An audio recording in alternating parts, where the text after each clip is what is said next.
19वां अध्याय। श्री नारद जी बोले, जलंधर के नगर में जाकर विष्णु जी ने उसकी पतिव्रता स्त्री वृंदा का पतिव्रता धर्म भंग करने के लिए विचार किया। वह उसके नगर में एक उद्यान में जाकर ठहर गए और राम में उसे स्वप्न दिया। वृंदा देवी ने विघ्न स्वप्न में अपने पति को भैंस पर सवार हुए, शरीर पर तेल लगाए नंगन देखा। वह काले फूलों की माला धारण किए पितर भूत के समूह में घिरा हुआ अंधकार में आच्छादित और दक्षिण दिशा में जाता हुआ स्वप्न में दिखाई दे रहा था। शीघ्र अपने साथ अपनी नगरी में समुद्र में डूबती हुई देखा। वह पतिव्रता स्त्री वृंदा नींद उचटने पर उस दुख स्वप्न का विचार करने लगी। धुंधले तथा अनेक छिद्रों से युक्त सूर्य नारायण को उगते देखा। वह यह सब अनिष्ट समझकर रोती हुई वह भयभीत हो गई। जब गोपुर तथा प्रासाद में कहीं भी शांति नहीं मिली, तब 2 सखियों के साथ लेकर नगर के बाग में गई, परंतु दुख स्वप्न की चिंता से भयभीत वृंदा को कहीं भी सुख नहीं मिला। वह एक बाग से दूसरे बाग में जाती थी, तब भी शांति न मिली। इसके बाद वन में घूमती हुई उसने सिंह के समान आकृति वाले भयंकर दांत, विकराल नेत्र वाले 2 राक्षसों को देखा। उन्हें देखकर वह व्याकुल होकर भागने लगी। उसी समय अपने शिष्य के साथ एक मौन बैठे हुए शांत स्वरूप तपस्वी को भी उसने देखा। तब भय से अपने दोनों हाथों से ऋषि के कंठ में डालकर बोली कि ये हे महाराज, मैं आपकी शरण में हूँ, इन भयंकर राक्षसों से मेरी रक्षा करिए। मुनि ने राक्षसों से डरे हुए राक्षसों द्वारा पीछा की हुई बाला को देखकर हुंकार ही से उन दोनों को पीछे भगा दिया। उन राक्षसों को हुंकार के भय से भयभीत हो और भागे हुए देखकर भूमि में दंडवत प्रणाम कर वृंदा कहने लगी। वृंदा ने कहा, हे कृपानिधि, भयंकर भय से आपने मेरी रक्षा की है, इसलिए मैं आपसे कुछ विनय करना चाहती हूँ। उस कृपा कर कहिए। सुनिए, हे सुव्रत, मेरे पति जलंधर महादेव जी के साथ युद्ध करने के लिए गए हैं। वे युद्ध में कैसे हैं, आप कृपा कर कहिए। नारद जी ने कहा। उसका वचन सुनते ही मुनि ने कृपा दृष्टि से ऊपर को देखा। उसी समय 2 बंदर वहां पर आए और प्रणाम कर मुनि के सम्मुख बैठ गए।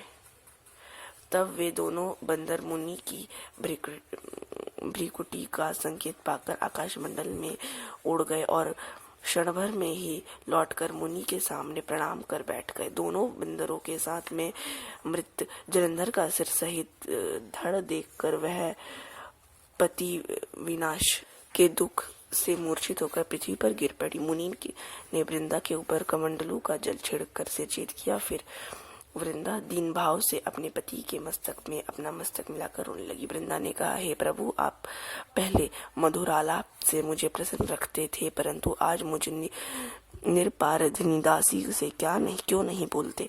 आपने जिस विष्णु सहित सब देवताओं और गंधर्वों को जीत लिया था, उन तीनों लोगों के विजेता आपको तपस्वी शिव ने कैसे मार दिया। श्री नारद जी बोले। इस प्रकार विलाप करती हुई वृंदा मुनि से कहने लगी। वृंदा ने कहा, हे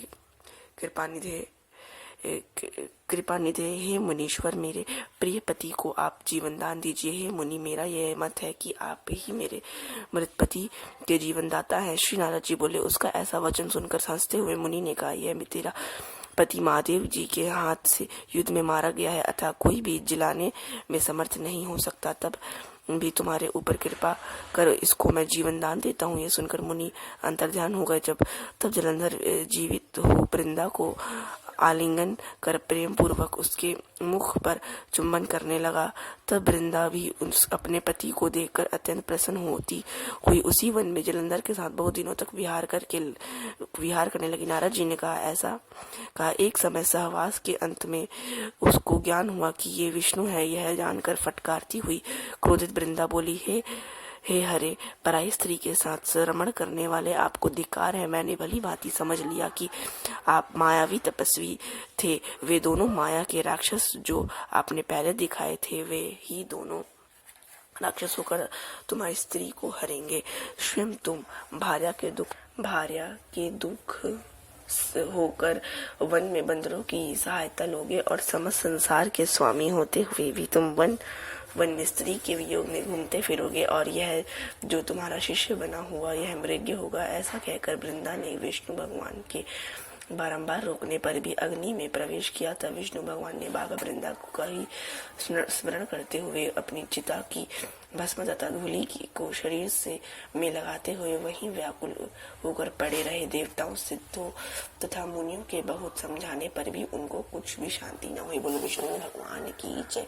19वां अध्याय संपन्न हुआ। 20वां अध्याय। श्री नारद जी बोलो जलंधर ने शिव जी का अद्भुत पराक्रम देखकर उनको धोखा देने के लिए माया की पार्वती का निर्माण किया। रोती हुई विष्णुवादी दैत्यों के द्वारा सताई जाती औरत में बंधी हुई पार्वती को शिव ने देखा। पार्वती को इस अवस्था में देखकर शिव जी स्वयं को व्याकुल चित हो गए और अपने पराक्रम को भूलकर कुछ देर के लिए चुपचाप चित्र के समान खड़े रह गए। तब तक जलंधर ने शीघ्रता से शिव जी के सिर, छाती तथा पेट में 3 बार मारे। विष्णु भगवान के समझाने पर महादेव जी का माया का ज्ञान हुआ। तब तो शिव ने अग्नि पुंज की तरह भयंकर रूप धारण किया। रुद्र जी ने ऐसा भयंकर रूप देखकर असुर और दैत्य उनके सामने से दक्षिण दिशाओं में भाग गए। तब शिव जी ने शुंभ और निशुंभ को शाप दिया कि तू भाग गया है, इस कारण गौरी जी द्वारा तुम दोनों मरोगे। फिर जलंधर ने वेग से तीखे बाणों की वर्षा की। उससे सारी पृथ्वी पर घोर अंधकार छा गया। शिव जी उसके बाणों को काटने ही चाहते थे कि तब तक जलंधर ने परीख से शिव जी के बलवान बैल को मारा। उस आघात में बैल रणभूमि से भाग गया। शिव जी ने खींचने पर भी वह रण में ठहर ना सका। तब शिव जी ने अति क्रोधित हो अति रुद्र रूप धारण कर बड़े वेग से सूर्य के सदृश तेजस्वी सुदर्शन चक्र छोड़ा। आकाश मंडल और पृथ्वी तल को भस्म करते हुए सुदर्शन चक्र ने पृथ्वी में आकर जलंधर के विशाल नेत्र वाले सिर को काट कर अलग कर दिया। तब उसका शरीर शब्द करता हुआ रथ से भूमि और गिर गया और जलंधर का तेज शिव जी में विलीन हो गया। वृंदा के शरीर से निकला हुआ तेज पार्वती के शरीर में लीन हो गया। बोलो विष्णु भगवान की जय।